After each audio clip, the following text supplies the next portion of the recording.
You guys Yeah. ready to get started? Yes, sir. All right, let's hit the Are we ready? Ladies and gentlemen,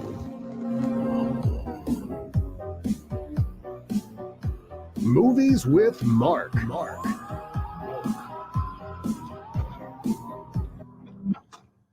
Good morning. Good morning, Mark. Welcome back, Mark. Thank you. Thank you very much. I've been far afield and I returned to my home. What was with the play you were acting in? It was called Rent or Die, a housing farce.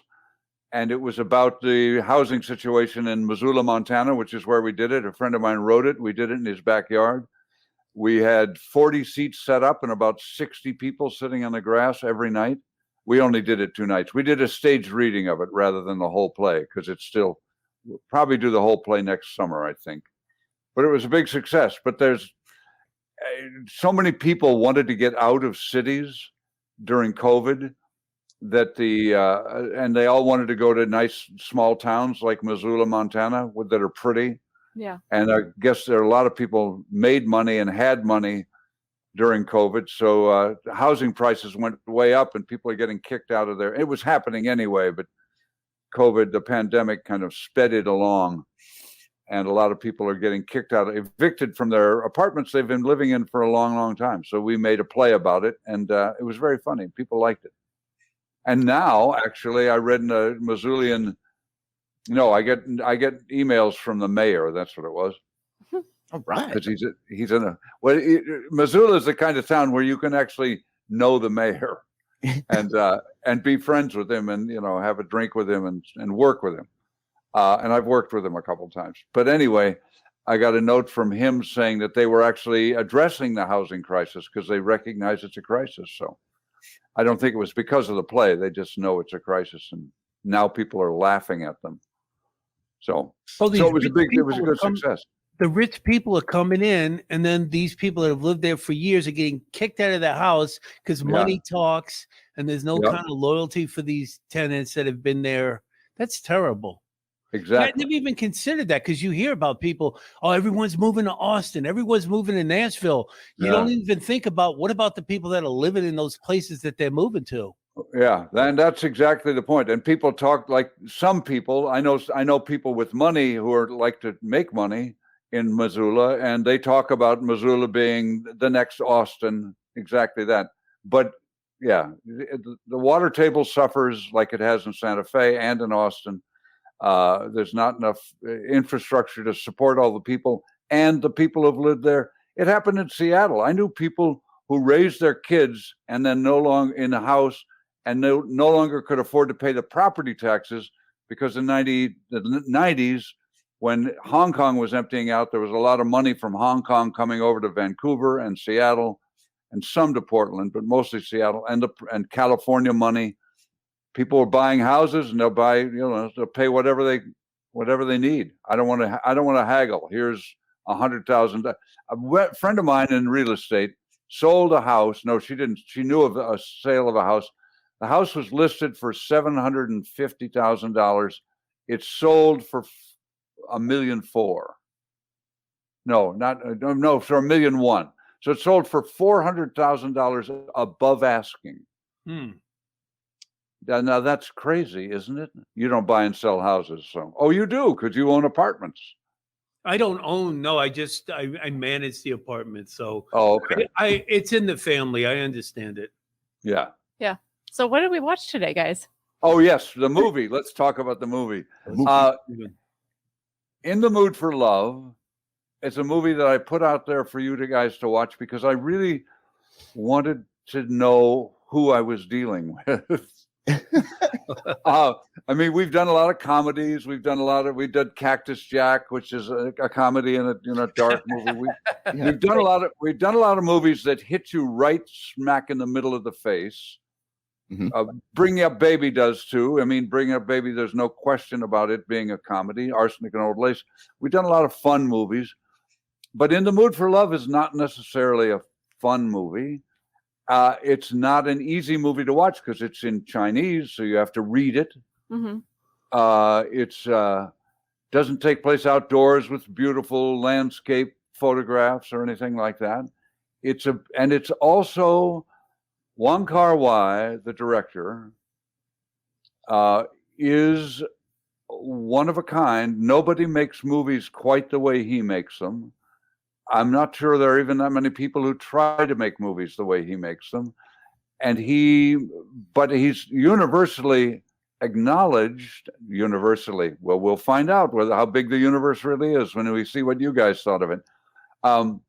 Most people who really like movies and really love movies and watch movies a lot think of him as one of the great living directors because of his visual sense and because of his story sense, his narrative sense, because he makes movies, he uses a narrative structure that's very different than anybody else. In this movie, In the Mood for Love, a woman moves into a small room in somebody else's apartment. In Hong Kong, it's very crowded. So you rent a room, and she and her husband actually rent this room. You see her husband once from the back. You never see his face because he's off traveling a lot. And then next door, the apartment next door to the one that she has a room in, a man moves into that apartment, and they pass each other in the hall as they're moving in. They happen to move in on the same day. And this relationship that I think is sort of remarkable and really beautiful happens to these two people. And his wife has gone on work all the time out of the country, because you travel out of Hong Kong, I guess, to Japan, to the Philippines to do work. And they pass each other, and in the subtlest of ways, in the most really, Godard said that movies are all about the look, and it's not the look that someone has, but it's the look that someone does when they recognize something. And they're glances between these two people, and they don't look at each other. They turn away sometimes, but and I hesitate to say this, but they fall in love. I mean, that's not a spoiler, but they do. The movie becomes more and more about them, and they discover as they go along that and only happens in the movies, right? His wife and her husband are actually both having they realize they're both having affairs, and then they realize they're having an affair with each other. Mm-hmm. Allegedly, we never got proof of that. There's never any proof either. Always the skeptic. But no, I think to them it was very real, and I think that's all you need. They rehearsed all the time, which was weird. It was a little. I know. Weird. It was a little weird. They were rehearsing like one would pretend to be the other. And other you one's think they would have spouse. acted better with all that rehearsal, but it was kind of. I thought they were kind of stiff. Maybe that's how I don't watch a lot of Asian movies. I mean, like I saw her crying, but it's like the acting seemed kind of stiff to me. You know how to silence that there, buddy? I know what you're saying exactly, and I do think it's a cultural thing. I think that there is in the Asian culture, especially this takes place in the 60s, I think. In the 60s, there is a formality, a formalism to the way they behave. If you notice in the movie, twice in the first, I think almost 3 minutes, the older woman who rents the room out to the young woman, I can't remember her name. Mrs. Chan and Mr. Chow. Mr. Chan, yeah. Main characters. The older woman that the Mrs. Chan rented from. Oh, I thought right. From this. Yeah, I don't know. But she says to each of them, "Oh, you're too polite." Right, she does. And I kept thinking, and there's a clue to that about their personalities, their individual personalities. They really don't. Those two, that man and that woman, they recognize what's going on between them, the feeling that they're having for each other, but they don't. They say a couple of times too, "We won't be them. We won't be our husband and our wife. We won't be rude. We won't disobey the social order. We won't break the rules." But they have a hall pass. They can't. They have what? They have the hall pass. They know And- they're cheating. Well, You yeah, know, it's based in the 60s and it's a completely different culture as well. So I think Yeah. not rather than it being stiff acting, I felt like it just gave you a little bit of a glimpse into that culture in that time. And it seemed Exactly. odd to us, but I don't know that I don't think it was the acting. I think the acting was fine. I think it was just Yeah. that's well, like- Mark, we lived in the 60s. We remember that time, that they can't really speak on that. And it did strike a chord with me, especially seeing her, the hairstyle, what she was wearing, how attractive it was. And I remembered that time where women looked that way. Right. through the You 60s. also have to remember that it is a movie. It's not real life. She wears, my brother looked it up, she wears 46 different dresses in that movie. It took 4 hours to do her hair and makeup. Wow. So she's really done. I Yeah. noticed And the and there, dresses. what? I noticed the dresses, but I did notice because I was noticing all of them as well. But then I was watching for her to repeat dresses. She did repeat a couple of them. She did repeat a couple. green Yeah. one, the real colorful one, I Yeah. saw a couple of times. Yeah. And they're stunning dresses. And Stunning, nobody, and I don't know that anybody in Hong Kong in the 60s and that class, that social class, wore that many silk dresses. Right. But he wants her to be, Wong Kar-wa, the director, wanted her to be this image of not severe beauty, but of controlled beauty. There's just, the movie is so beautifully controlled. There's intention in everything. Mm-hmm. And there's nothing by accident. And yeah, we as Americans, I mean, look how look how Tom is sitting. What I'm I doing? mean, good. there's a posture thing. I mean, those people stand straight, erect. There's a very there's a pride of ownership that they take in their bodies and in what they wear. And I think that some of that is cultural, some of it is cultural, as Molly says, and some of it is the 60s, even though in the 60s over in this country, we were getting lazier and lazier about our posture and about our social behavior and getting higher and more stoned. And Yeah, Tom. but they sort of reflected the opposite of that in a way. And we were in the 60s in this country, we were all about free love. Yeah, if you just sleep with whoever you want. And they're the opposite of that. They're not we would call them rigid, but I don't think, as Molly said, I don't think they are in the acting or as the people. It's a different sensitivity or sensibility that I have a lot of respect for. There was still free love going on. His buddy was going to the whorehouse and owing money, and Well, she was. Oh yeah, For her. yeah. boss. No, He it's didn't even have a his personal ID. choice. Walking around with no ID. He can't even vote. yeah, she was covering for her boss too. Everybody was sleeping. Right. Everybody Yeah, except she these was two covering people. for the boss. Yep. Right. Yeah. No, it was not a perfect culture, and they were trying hard to be not perfect. They were just trying to be true to, I don't know. I've seen the movie probably a half a dozen times, and every time I've fallen in love with some new element of it, or I fall in love with the restraint that's in the love, the physical restraint, the fact that they hold hands, and then you see that holding hands in close up, and then they let go of each other right away, because that tension that you feel within yourself when you are attracted to someone and you know they're attracted to them, but you can't, and you don't, or that's, because you're in a public place, or because she's married. I love that. I love to watch that tension, and I find myself as an audience watching this movie. It's called In the Mood for Love. I find myself really being put in the mood for love when I watch this movie. I just have a longing personally for that kind of restraint and respect for each other that they show.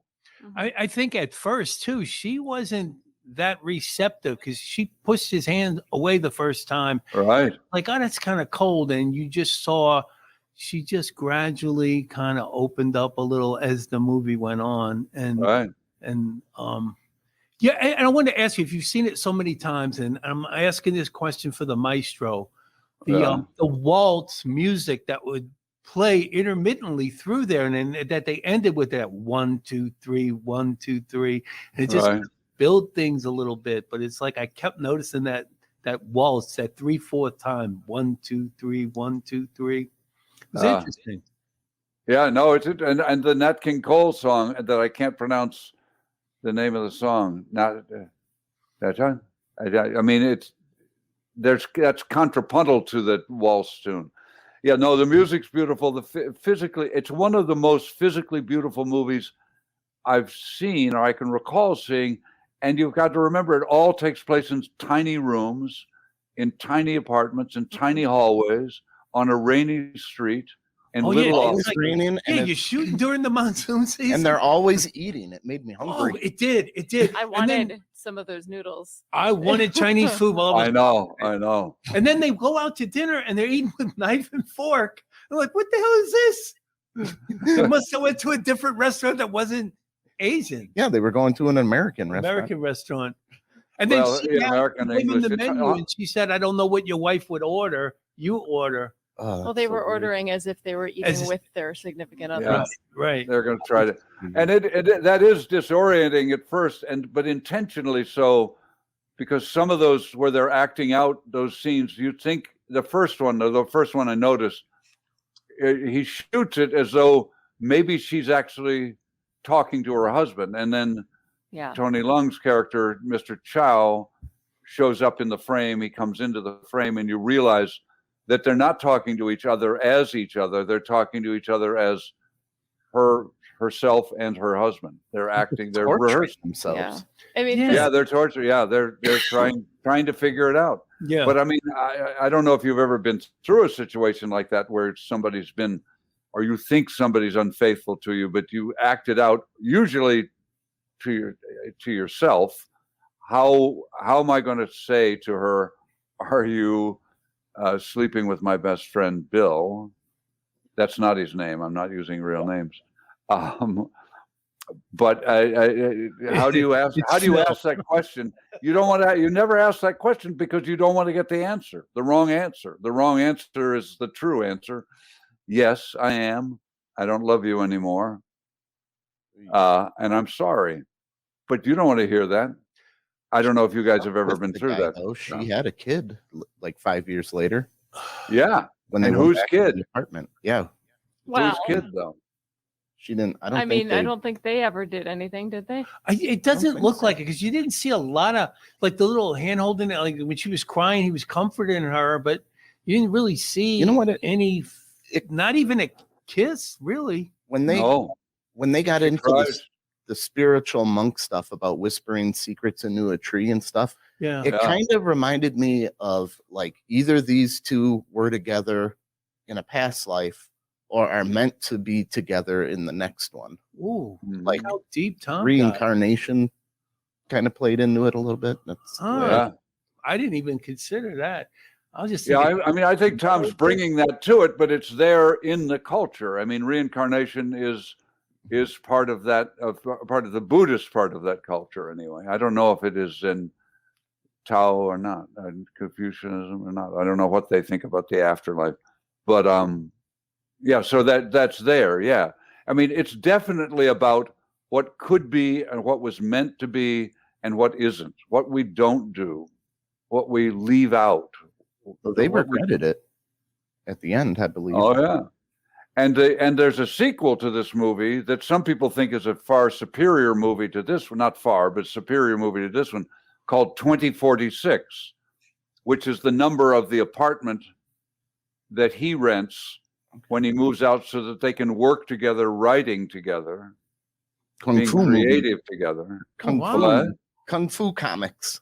Yeah, they write Kung Fu stories. Yeah, exactly. No, but there's one thing, too, that they kind of saw things from a different perspective when they had fallen in love, that maybe that same thing could have happened to their significant others. And I think they had a different perspective of, you know, how it can just easily sneak up on you. Right. Right. Yes. No, exactly. When there's that whole wonderful conversation about these feelings, I didn't want this to happen. I didn't think this would happen. It just slowly, exactly. I think those words, it creeps up on you. It just happens, and there it is, and there it is there.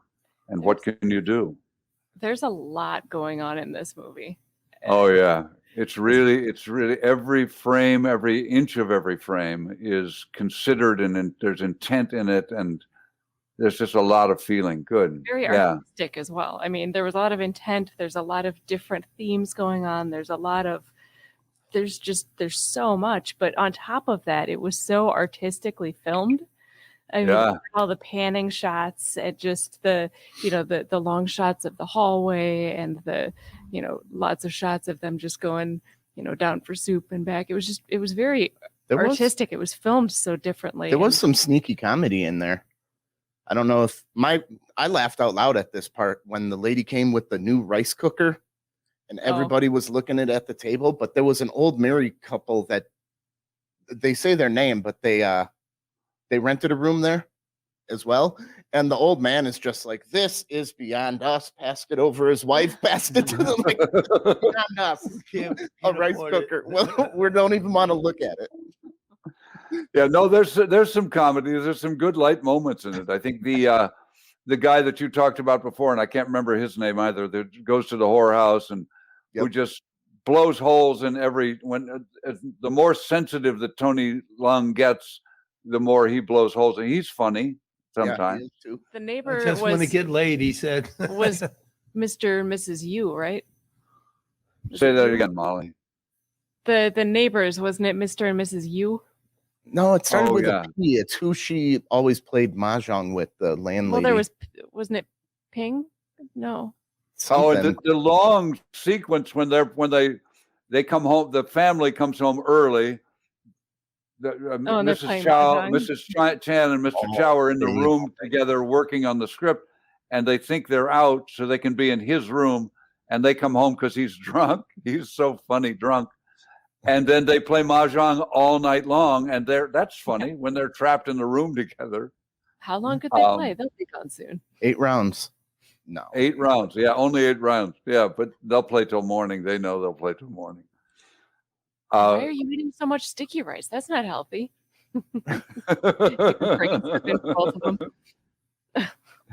What?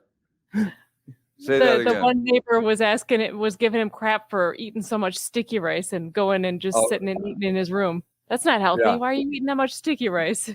Right. I love people. But you're right, Molly. It's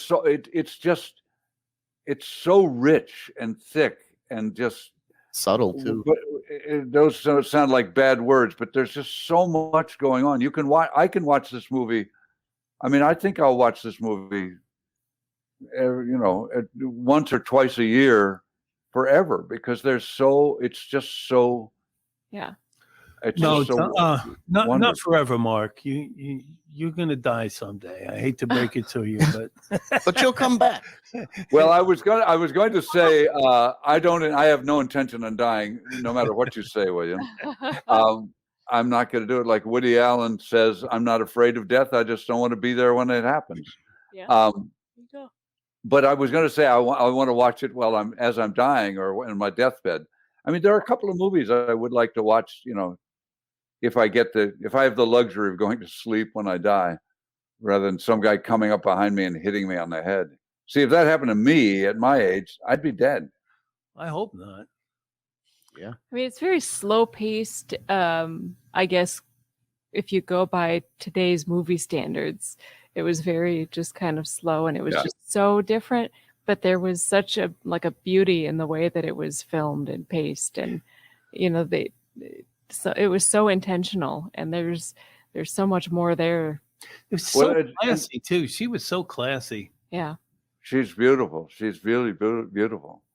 And she's a wonderful actress. I've seen her so many times, but I didn't, even though I know who it is, I know who the actress is, I don't recognize her in this movie. So 4 hours with the makeup, is every day. That's crazy.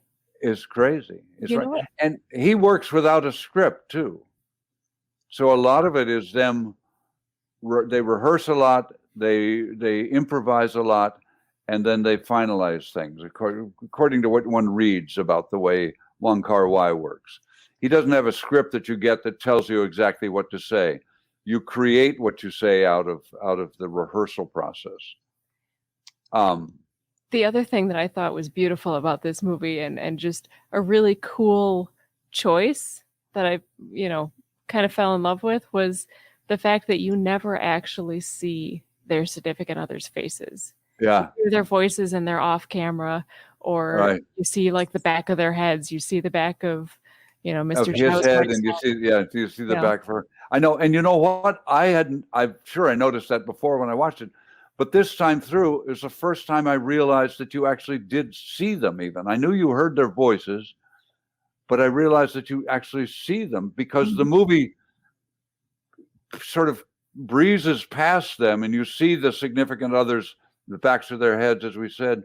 And then it just becomes more and more just about the two people. Right. And you, for a long period of time in the middle of it, you don't even see Mrs. Chung, whoever owns the apartment, who's always playing mahjong. It's just them. And it just moves in this wonderful, slow dance-like and physically beautiful, as Molly said, the colors and the richness in every inch of the frame. There's something going on. And it just this slow, wonderful dance. And they make a great couple, though. To look at them together, they really make a good couple. Yeah. She's very tall and he's very short. They're about the same height. But what was I going to say? They do make a great couple. They're beautiful. Well, I can't remember what I was going to say. Anyway, but something about I was coming off of something Molly said just about. Anyway, it's gone out of my head now. William. I'm sorry. I have to sometimes blurt because I forget what I'm going to say. Like I just did. You need a notepad so you can take notes and wait your turn. I have a bad hand. That's right. Hold that thought, as Miss Gum said. Come on, Molly. Magic Molly. I mean. But that's what I was going to say. So, because it sounds like you have to surrender to it. You have to allow yourself to say, this is the movie I'm watching. Right. And this is how this movie wants me to think and feel.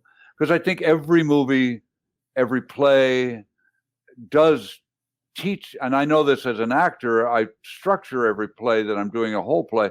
You teach an audience how to think and how to feel in the early moments of the play.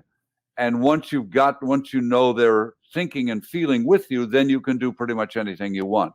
And a movie works the same way. But you have to give yourself over to it. You can't be thinking, oh, these people dress funny. Right. Yeah, they dress funny because it's 1960, it's Hong Kong. Oh, these people seem a little stiff, as you said. They don't seem like the people that I see every day. Well, they're not the people that you see every day.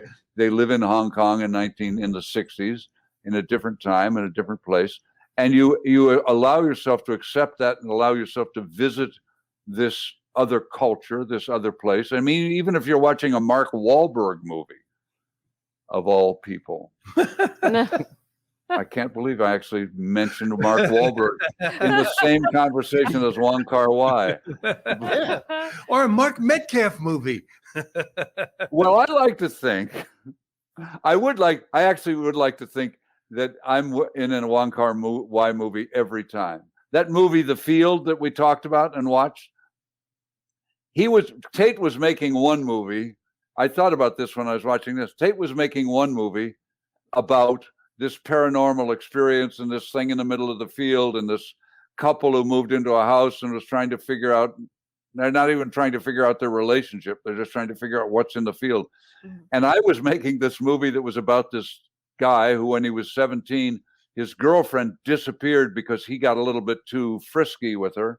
And she said no and ran away and she disappeared. And then she comes back, but she doesn't. I was making this movie. I was making a Wong Kar-wa movie where I reach out to hold her hand at one time in that movie. And I mean, I wasn't consciously doing it, but I realized that, anyway. No, but I actually. So when you say a Mark Metcalf movie, that's not that far different. If you're really watching a Mark Metcalf movie, we picked up on that relationship, and at the end, when you said to her, "Is it you?" Like she had really come back. I mean, that was a powerful part of the movie. Good. Well, good. So I got to tell my story too, and that's why I like working with Tate, because he lets me tell my story. Yeah. Thanks. Thank you. You've redeemed yourself. For now. Don't get comfy. Don't interrupt again. Don't interrupt. Yeah. Watch what you say. So I would recommend to people who like this movie a lot that you watch 2046, because 2046, as I said, is a sort of sequel, but it's very hard to watch because he plays with time in it, and he plays with place in it. There's a level of surrealism that sort of extrapolates on the slightly surreal feel that you get when you see them rehearsing what they're going to say to each other. Those scenes I find disorient me in a good way, because I don't know exactly what they're doing. And then when I realize they're rehearsing and they're really taking this rehearsal of what they might say and how they might react seriously, I'm reminded again that I'm in a movie that's trying to teach me something. That's not trying to teach me something like a lesson, but that's trying to give me an experience that I may not have had. There's a saying in England, and you've probably heard me say this before. When you see magpies in the road or on the side of the road, you know what a magpie is? That bird, sort of crow-like bird, right? 1 for sorrow, 2 for joy. This is depending on how many magpies you see. 1 for sorrow, 2 for joy, 3 for a girl, 4 for a boy, 5 for silver, 6 for gold, 7 for a story that's never been told. And you sort of, when I heard that when I was in England making a picture, and I thought, well, I always want to see 7 magpies, because I always want to tell a story that's never been told. And I want to hear a story that's never been told, because that's as close to the truth as we're liable to get. I like 2, Heckle and Jekyll. I'll take 6. Give me all the gold. It's so nice to be back in America and out of Hong Kong, 1960, with Heckle and Jekyll. But Heckle and Jekyll, he would appreciate that. Wong Kar-wa would appreciate that reference. So, should we rate it, or do we have more do we want to say about it? I think we can rate it. I think we can. Yep. Let's start with Tom, since he's been unusually quiet, maybe because I called attention to his posture. His demeanor. Yeah, my posture. Anyway, this is a tough movie to rate because I want to give it 2 scores. Being a judge in like a film festival like Mark was just, and we have to pick films, I watch movies 2 different ways. What a judge would score this movie is definitely a 5. But I personally, it was like constant blue balls, and it never had a happy ending, and I didn't enjoy it as much to give it a 5. So I want to give it a 4, but I know it's, and there are movies that I'd score a 2 that I just freaking love. Personally, I'd give them a 5. I'd watch that movie all the time. So being a judge on a movie is kind of hard, because this was a brilliant movie. It was shot great. I know what it deserves, but I didn't like it as much because it just frustrated me. You say it's not a happy ending, but they both learned and took away from it, and they looked like they're happy. Tom in the end. Didn't have his happy ending. That's the problem. You didn't get the happy ending you wanted. It's not a movie he could debate to. Yeah, no boobs. Wow. Yeah, you never get to see those. I find it really erotic, and in the what I think of as the best way. But you're right. There's no boobs. There's no shot. A lot of shots from her at her ass level as she walks away down the narrow hall. Yeah. I appreciate it. She would have took down her hair once, but that's 4 hours of work, so they weren't going to allow that. Going to risk that. I'm surprised they shot so much in the rain. There's one with her hair down towards the end.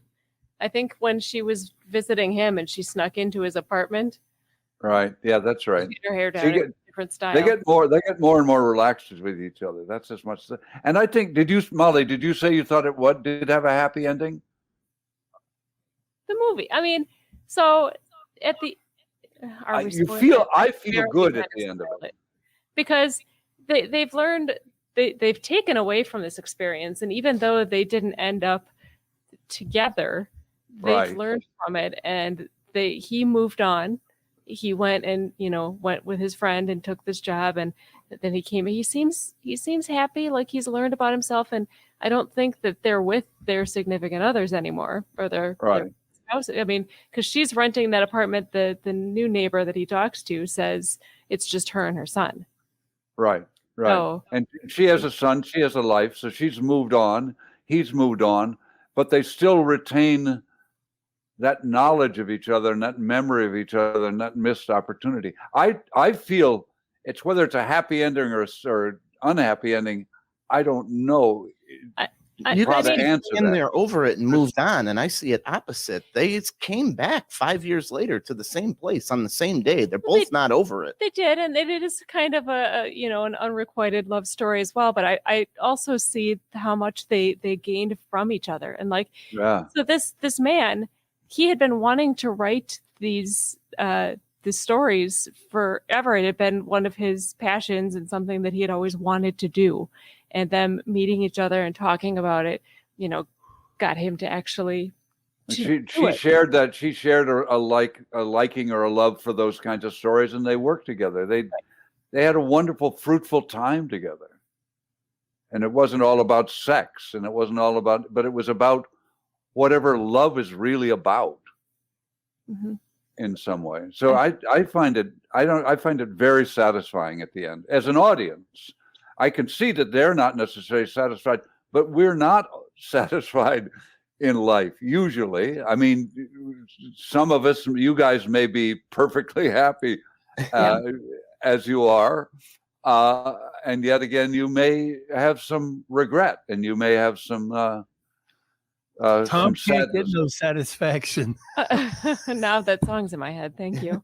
I just took it as a beautiful, and there were so many, places where they could, something else could have happened if, a different decision or or if she had opened that door when he was, all those things. But just the way that it played out, I thought, there are so many things that happen, and it's just like, why did this happen that way when it could have just as easily gone the other way? All those different life choices, and it just kind of, they were always a day late and a dollar short. The universe there's a plan, there's a grander plan, and sometimes what you want to happen isn't what was meant to happen. Yeah, and we make those choices every day. Several times a day, we make those decisions. If we're in public, if we're encountering people, we make those choices all the time. And they're unconscious. We're usually unconscious as we go through our life. But this movie makes you be conscious of them. I think what Molly's talking about is exactly right. You begin to see those little missed opportunities, or she looked down, and if she'd looked up at that moment, we would have met eyes, and who knows what would have happened. I mean, and that's what life is like. Right. If she had said hello on the phone. Yeah. If the one scene though that bothered me, after the scene with them stuck in his room because the neighbors were playing mahjong. Right. She left wearing heels, but it showed, there were two different shots where it showed slippers under the bed. Yeah, I know. I've she left behind, and I'm sitting there going, is at some point his wife going to come home and then they're going to have a confrontation over this other woman's slippers in his room, because they focused on it twice. Once on two different kinds of shots, they focused on these slippers. And a close up, and I don't know what his intention with that is. Just to be a tease, just to make me think about it. I don't know. Yeah, and it just that she left something. She left her smell in the room. She left her slippers in the room, She leave we leave something of ourselves everywhere we go. What? He still had those slippers when he went to Singapore. Oh, did he take them with Showed him? them again. Okay. By the bed. Yeah. So we leave something of ourselves wherever we go. We don't always realize it, but and some people listen to it and take it with them. Molly. Maybe that's what she took when she went there, because he came back and was looking for something. Something was missing. And there from was his a room. cigarette with lipstick. Maybe she came back Maybe and she got took her slippers. Maybe that's yeah, why. Under the bed, everywhere. Yeah. And he asked the guy, "Was anybody in my room?" Yep. So she took her slippers back, you think? Maybe. Okay. Maybe she did come into his room and she went all the way to Singapore to get some I think gnarly slippers. I think she went to see him and then saw that he had her slippers under his bed still. Didn't her mind. You better not. And slippers under the bed is a great metaphor for Huh. All right. That's good. They never really said what he was looking for. I thought it says he looked for the rice cooker. Yeah. No, it's the slippers. What do you have, like pots and pans under the bed, though? You notice when he's moving things around, like they don't have a lot of room. There's not a lot of room. You can't have a lot of possessions. I don't know how she had 46 dresses in that little the guys, room. They kept shipping all the stuff back to her room at the beginning. The moving guys. No, that's not ours. That was all hers. That was funny. That's such a funny scene. That whole thing where they're moving in together. And then those aren't mine, but leave them. Yeah, I'll take them back to her. Those aren't mine, but leave them anyway. But Tom, your conundrum about being a judge and recognizing that it's a good movie and it's deserving of a 5, and yet you didn't like it. I liked it enough, but not a 5 enough. Right. I get that. I liked it a 4, but if I was judging it, it's a 5. I know what they did. You know what it's worth. You recognize its value, but it doesn't. Its value doesn't mean as much to you as it does to to people to whom it means a lot. You can look at a piece of art and say that is an amazing piece of art. I don't get cranked on the Mona Lisa. I know it's a beautiful painting, but I'm like, the thing is about what's going to crank you up, Tom. What do you? That's how I live my life. Are you taking care of this guy? That's all he's thinking about. It's not her responsibility. Yeah. I can only see the world through my eyes. Well, that's not necessarily true. If Molly watched this movie and saw that it was a different kind of movie than she's used to watching, but she allowed herself to see the movie through Wong Kar-wa's eyes, through the eyes of the movie. So you can see the world. I mean, that's one of the things.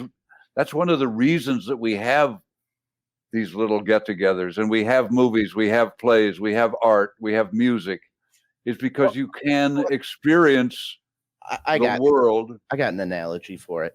If Chef Ramsay made me a 5-star class sea bass, and I know it's should be rated a 5-star sea bass, I just don't like fish. So I'm not going to enjoy it as much, but I know what I should score this. That's a good analogy. I just don't like fish, man. Well, sorry. Why'd you order the damn fish? Why didn't you get the chicken? I didn't. Mark ordered the fish for me. You don't order from Ramsay. He brings you what he brings you. No, I am not eating That's right. He brings me angry. Put all that anger into the food. I'm not eating that. I'm not swallowing that anger. I follow him on TikTok, and he's actually pretty funny. Yeah. So Molly, what are you scoring? Yeah, what are you scoring at, Molly?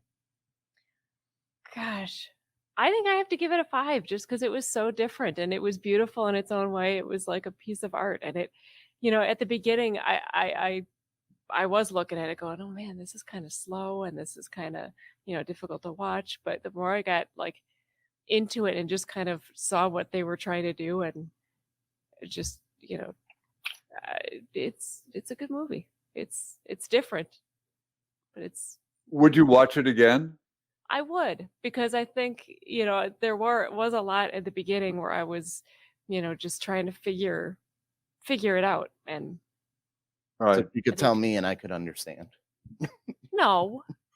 But it's great. Just here in this hour we've been talking about it, you figured out something. I've watched it 6 times, and I've always been a little confused about the slippers and things like that.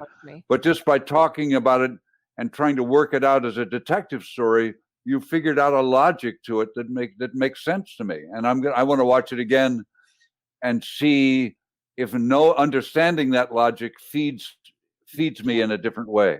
The slippers would make me watch it again.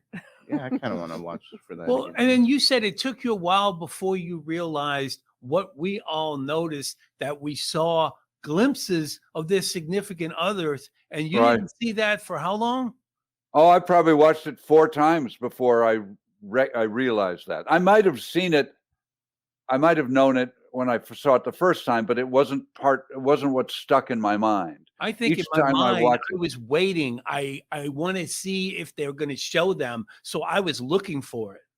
Oh, okay. And that scene you were talking about where you come in and it's her talking to a guy and you can only see the back of his head. Right. I, for a while, was confused. I thought that actually was her husband again? That she again? was talking to. Oh. They were rehearsing. Yeah. But then they started slowly panning around, and I was like, "Oh, are we going to get to see her husband's face? You know, in this confrontation?" And then you realize that it's. And then he cut away. Yep. Yeah. No, he's not in it.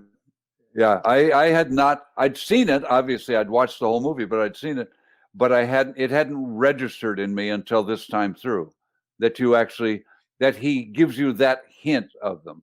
There's a Chekhov play, Three Sisters, I think it is, where there's an offstage character and you hear his voice, but you never see him. He's the husband of one of the women in it, and Protopopov.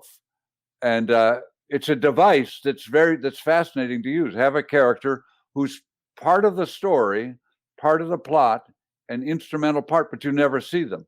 And I didn't realize that Wong Kar-wa had actually put him in it and put her in it, but only the backs of their heads. So yeah, and then there's scenes where Mr. Chow is calling his wife, or she's calling him, and you just see like you don't see her at all. You see like the scenery of like the office she's in, or like the bookshelf or whatever. You see it like through phones aren't readily available yet. You have to go. There's one phone for the house, and somebody messages you that you have a call. You got to go downstairs and take it. Right. No cell phones back in the 60s. No, back then. What do you think? How do you think that would have changed this relationship? Cell phones, or just if it happened today? Being able to text each other. Text each other at night. They'd be sitting at night texting each other back and forth. Mm-hmm. Yep. But they'd still be only talking about the kung fu stories. Probably. Maybe. They wouldn't be talking dirty to each other. I don't think these two people would have phone sex. I don't think phone sex is very interesting. No, I don't think with cell phones, they wouldn't have lost track of. It would have been a romantic texting kind of thing, love stuff, but not. Yeah.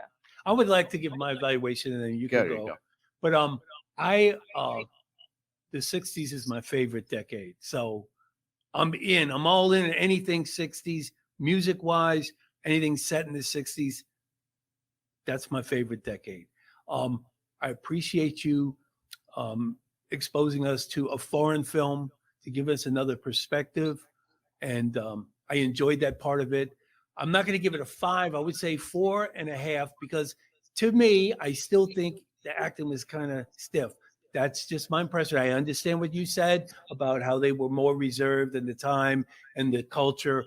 But for me, I would give it a 4.5. And I will absolutely watch it again. By the way, I saw it on HBO Max, so you can just do it on demand. So if you're watching the show, if you have HBO Max, you can get it on demand. What platform did you guys see? We did the same thing. Same thing. So, and I will watch it again. Absolutely. Good. Everything that you guys said in mind, and I'm going to watch it again because it was an interesting movie. Yeah. Good. I'm glad you'll watch it again. I feel vindicated, I guess, or I feel like I got something if you guys are interested enough in it to watch it again. And I would recommend, after you watch it again, try to watch 2046 too, because it's much harder but in lots of ways, much more.